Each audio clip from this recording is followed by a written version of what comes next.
আসসালামু আলাইকুম। আসুন আমরা পরিবারের সবাইকে নিয়ে 1 মিনিটের একটি হাদিস শুনি। আল্লাহুম্মা সাল্লি আলা মুহাম্মদ। আউযু বিল্লাহি মিনাশ শাইতানির রাজিম। বিসমিল্লাহির রহমানির রহিম। হযরত সাহল ইবনে সাদ সাঈদী রাদিয়াল্লাহু তাআলা আনহু বর্ণনা করেন যে এক ব্যক্তি রাসূলুল্লাহ সাল্লাল্লাহু আলাইহি ওয়াসাল্লামের সম্মুখ দিয়া গেল। হুজুর সাল্লাল্লাহু আলাইহি সাল্লাম নিকটে বসা এক ব্যক্তিকে জিজ্ঞাসা করিলেন, এই লোকটির ব্যাপারে তোমার কি অভিমত? সে আরজ করিল, সম্ভ্রান্ত ব্যক্তির মধ্যে একজন।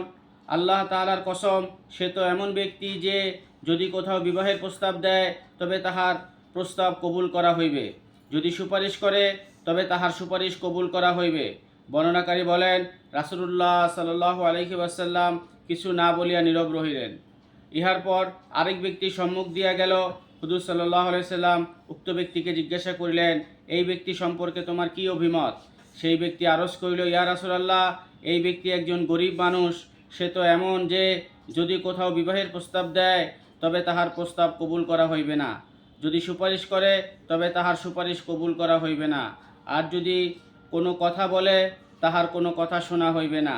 রাসূলুল্লাহ সাল্লাল্লাহু আলাইহি ওয়াসাল্লাম ইরশাদ করিলেন, প্রথমোক্ত ব্যক্তির ন্যায় লোকের দ্বারা যদি সমস্ত দুনিয়া ভরিয়া যায়, তবু এই দ্বিতীয় ব্যক্তি তাহাদের সকলের চাইতে উত্তম, কারণ এই দ্বিতীয় ব্যক্তি ইমানদার। আল্লাহ তাআলা